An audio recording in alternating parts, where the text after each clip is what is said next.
guys, 21 Maxwell here again, and we are continuing our journey with Dunfermline Athletic on the Parfect journey, which at the moment is really just a kind of settling in period to life in the top flight of Scottish football. As you can see by the league table on the left hand side, very close championship at the moment.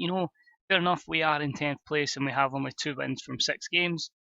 But when you think about it, it's a case of if we get 2 wins back to back, we would probably see ourselves cemented in a top 6 place, and then we can hopefully continue on from there. Unfortunately, after today's game, which is Partick Thistle, so it gives us a bit of a chance of a win, is a pretty difficult run after that. The Scottish League Cup third round against St Johnstone, and then trips to Celtic and Aberdeen to follow that. So hopefully, a little victory here can take us into just outside the top 6. And then, if we can, the main thing is this year to cement our place within the league and then build from there. But anything else is a bonus. You never know, we could spring a couple of shocks at Parkhead and Pittodrie, or we could equally get pumped in both games. We had a long look over deadline day to try and bring someone in. No such luck. Literally no other transfers have been made. We just decided to stick with the team we've got. So we'll have a wee quick look at the run of fixtures we've had going into this game. We're going to pick a team from scratch. I'm going to keep the same system because it's working. It's like the Leicester save I've been doing offline. If it works, no point in trying to change it. I'm at that kind of stage where with FM, I feel like if you change too much, it's just going to go downhill. Although it always gets to a stage where if you keep a tactic for maybe say a year, it starts to suffer as well, which I noticed with Leicester, a team that was doing very well, before we just completely fell apart. So anyway, that's schedule. Obviously joined us for that game against Ross County, where we were very unlucky. We then took on Falkirk, who also come up with us. Good result there. Johnny Byrne put us in front before 2 goals from Fabio Pendau were in between a bizarre goal from Cameron Borthwick-Jackson, who's basically on the left-hand side, swung it in, and it looked over the goalkeeper's head into the back of the net. Robbie Crawford did pull one back for the visitors, but a good victory against a side who come up with us. Next up was a trip to Ibrox, our first match against Rangers for a wee while. We did lose 1-0, a Romain Sawyer's goal.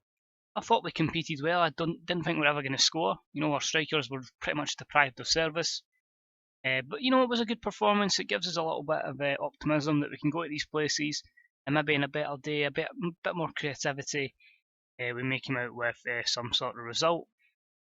Hamilton at home, just a poor performance all round. A couple of players performed, but too many didn't. Unfortunately, a Kevin Kumbemba goal was enough to separate both sides.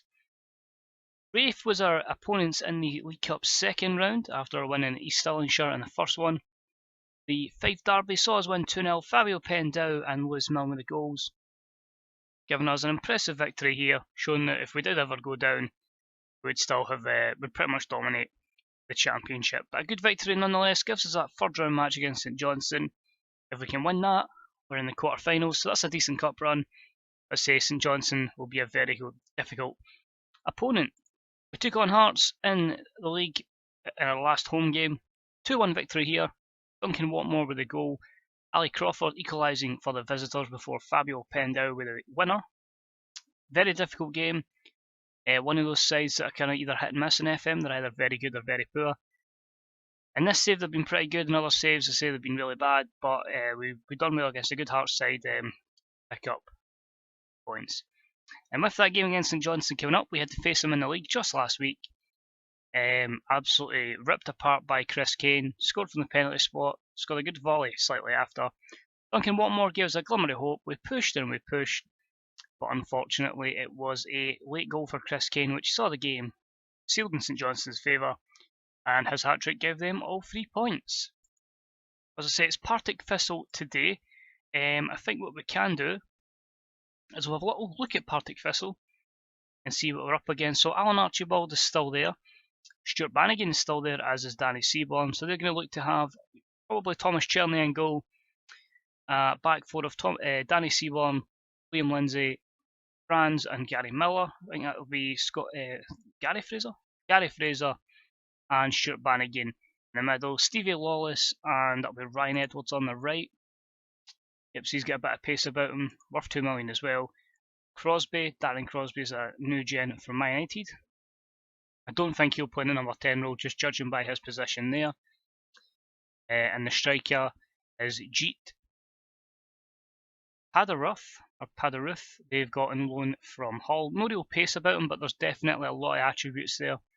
Nice hard-working striker, and I think he could definitely get him a couple of goals. So it'll be interesting to see if those are the kind of guys that feature in the team. Couple of injuries there. Florent Couvelier, former Stoke, former Sheffield United player, suffering with another injury, which is a shame. Cruciate ligaments again. Declan McDaid, the youngster, but apart from that, it pretty much should be the team we expect. Might see Chris Dillon start, possibly, but it'll be interesting to see how they line up. I think we'll make some changes. We give a lot of guys a rest. A lot of guys obviously aren't going in the team. You can see by the lack of match sharpness, but we'll line up for this one. In goal, Scott Fox. I think we'll go with the back four of Davide Campello. Our two centre backs are going to remain Senna Mango and Johnny Byrne. At left back, I think we have to go with Cameron Parfect Jackson. Dembele keeps his role, just sitting in front of the midfield with Sean McDonald going to play in the middle, and we're going to go. It's his partner that's the problem, but we'll go with Murray Davidson. Lewis Milne playing in the 10. And our strikers will be Duncan Watmore, Fabio Pendau, Mark McCallum, Okipwaka, Lewis Kidd, Callum Woods, Todd Cannell, Suleiman Koulibaly, and Elias Chavi are going to be our subs. Just making sure he's in the right roles. Watmore, because he's paced further forward, Pendau playing deep. Murray Davidson's the ball winner. He can tackle. That's the reason he's a ball winner. McDonald's box to box, more throw because he's more well rounded. He'd probably be better as a central midfielder. But he's done well at box to box previously. We'll keep him like that. Everyone else really picks herself. So attacking, we'll go for it against Thistle. Hopefully a result that can take us up the table. And so it'll be interesting to see how they line up, if it's close to the team that was suggested there.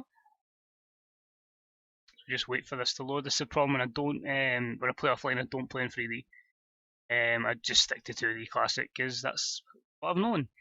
So changes are pretty much as we expected, apart from it's going to be Bachmann playing in goal, Crosby on the left, Ferguson, and it's actually a full change defence. Come to think about it, Finlay wasn't there, Ferguson wasn't at right back, Crosby's moved from behind the striker to left back. Two central midfielders are the same in Bannigan and Fraser, and it's Liam Polwolf playing off Chris Doolan, Wallace and Edwards on the wings. So a bit of a changed team, not quite what we were expecting. Interesting to see how we deal with them. Paul Williams does the usual instructions. I'll just say to the boys, enjoy yourself, have fun, do what you need to do. That's really the message I try and put across to them. I've noticed at my Leicester save when I just say to the guys, no pressure, just go for it. Usually end up playing well. But here's all through to Pendau, and that is the perfect start for Dunfermline. The Pars take the lead. The defence of Partick there was all over the place as Millen played it through. Watmore's tripped up by Liam Lindsay, and it just falls to the feet of Pendau, and he gives the goalkeeper absolutely no chance with that one. But that's what you need, just a perfect start to games. Just get yourself in front, and then hopefully, take a foothold of the game and go for there. Here's Lewis Milne, who we're hoping can really start to develop into a proper SPL player. It's now lost to Lawless. Ball in for Chris Doolan, Ryan Edwards at the back post, and it's the former Partick goalkeeper Scott Fox. A good save there to prevent the Aussie at the back post, so pretty good so far. It's ideal. I'd rather maybe try and get a couple more chances. That's worrying to see that Sydney Sam has scored for Celtic, which shows they're obviously spending big money on wages. He's one guy who just made one move in football. I think he moved, I think it was from Schalke to Leverkusen, and it just didn't really work out, or hasn't so far. But it shows how close the league is, considering we're winning here, and we are dropping down to 9th place, and back up to 8th. Anyway, here's Duncan Watmore. Swings it in, looking for one of his teammates, Campello with the header, and Bachmann there manages to catch nice and simple. Here's Lawless on the right, so he switched wings. Polworth looking for Ferguson on the overlap to Lawless, cuts it back, Ryan Edwards, and again Scott Fox to the rescue before Edwards hits the side netting. So Positive in terms of the result. I wish we'd maybe have a bit more of the play. But at half time, we lead 1-0. I'm not going to change it too much because even though Watmore has a poor rating, it could just be because he's been deprived of service and we've been unable to get the ball to him. And it could possibly be the same with the rating of Lewis Milne as well. So we'll monitor their progress because obviously fitness could be an issue in the last stages of the match. So maybe Lewis Milne would be a better player to take off. Davidson's struggling. And the fact that Lewis Milne's injured means he will come off and he'll be replaced by young Todd Cantwell. Good opportunity for him, just like for like, keep the system as it is. He's one player we've got a bit of promise for going forward. Hoping we can maybe turn him into a 7-figure sum player that we can cash in on in the future. That aside, it's a drab match, I'm not going to lie, but at this stage, you just want as many points in the board as possible. It's not like England. They're usually like 30 points will keep you safe, 35 points will keep you safe, sorry. I'd say to avoid the playoffs here, we're probably looking about 43, 44. That seems to be the usual target in this game. But as I say, it's very tight. Everybody can usually beat everybody. At the Old Firm, Edwards is in again. And this time, he gets it by Byrne. And he puts it into the back of the net, curling it round the defender and giving Scott Fox no chance. A good run there from Seaborn. A couple of defenders all over the place. Byrne tries, but that little gap there is just enough for Edwards to curl it into the back of the net, giving the goalkeeper no chance. We'll look to make some alterations here. We're just going to go standard. Let's have a look here, and we'll maybe go a bit more mixed, and we'll allow the players to run the defence. But the changes we're going to make is going to be Duncan Watmore coming off for Shabby, giving him an opportunity, and Murray Davidson we're going to replace with Lewis Kidd, just to really bring in a bit more energy. Obviously, it's not his favoured position. We'll switch him to box because of his very good physical attributes. The guy's got a bit of an engine, he's got a bit of speed about him. Let's just see how that does with the boys. Also, quick team talk. Say to the guys, relax, calm down. I know you're a little bit nervous. At this stage of the season, just get points on the board. If it's a win, absolutely fantastic. If it's a draw, 7 from 7 is okay. It's not terrible. We can get that back at a later stage. But here's Lewis Kidd for Cantwell. It's a good ball out to Campello, who's going to swing it in for Shabby. There's your super sub. Absolutely perfect. A bit of energy, a bit of fresh legs. And when you're knackered at the end of a game, sometimes your mind goes missing. Sometimes, you lose concentration. It just gets the run off the back of the defender, and he slots at the back of the net. So that's absolutely ideal. Good finish there from the Frenchman. And hopefully, we can hang on. So we'll see what happens this attack. I do want to move my fullbacks back, but might get punished before that. Bannigan thankfully is offside, so instead of being fullbacks, you'll just be wingback. You'll just be a wingback. Sorry, you'll be fullbacks defend. Just sit back, relax, put the ball to fuck, as I would normally say, and hopefully get a well-needed 3 points at this stage in the season. And now, Cantwell having a chance to see the game out here. Shabby turns his man, shoots, and a good save there from Daniel Bachman. That could have seen the game out of sight there. He's kept his side in it. Kidd, waste as much time as possible. Because the good thing is with 3 points here, maybe we can start setting our sights a little bit higher than just surviving. Maybe we can set our sights at that top 6 finish. I think it is a little bit too early for Europe. I think if we were going to push for Europe, we'd maybe need a bit more money. But anyway, here's Fox, Campello. He's fouled Edwards. 60 seconds to hang on. Bannigan, Edwards. Is this going to amount to anything, or is this just FM taking the pish with a late highlight? But Chabby's in for Pendau, and he just runs into the corner and falls. I think this is just FM just seeing the game out, giving us a long highlight to make us feel a bit nervy. We're not going to win. Here's Paulworth, Bannigan, Seaborn. Looking for Sutherland at the back post. He wins a header. Byrne gets it. Great chance to 3-on-2 counter. You know for a fact he's going to blow the whistle. And there we go. So, it's a good win. It's a chance to boost us up the table. Good performances by Fox, Campello, Parfect, Jackson and Dembele.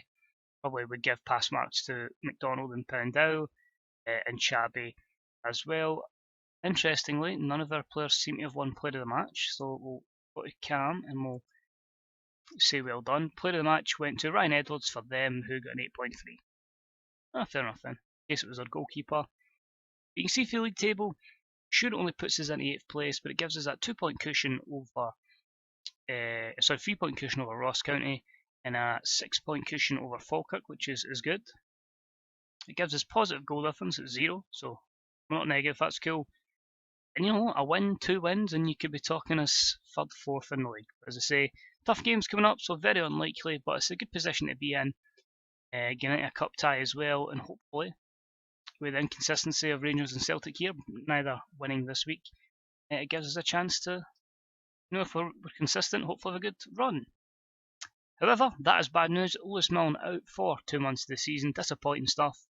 It gives a massive opportunity to Cantwell. This kid, if I can find him, is going to have to step up and be the guy. I say I'll leave you with a departing look at the league table, a departing look at our competition progress, and hopefully, guys, I'll see you for the next episode. If you enjoyed this one, please leave any comments. They're deeply appreciated. If you're still playing FM, because it is getting to that stage of the year where it gets a bit drab. If you enjoyed it, don't forget to leave the old thumbs up. But until next time, this is 21 Maxwell, and I'll see you all hopefully next time as we continue the journey. Perfect journey. Bye bye.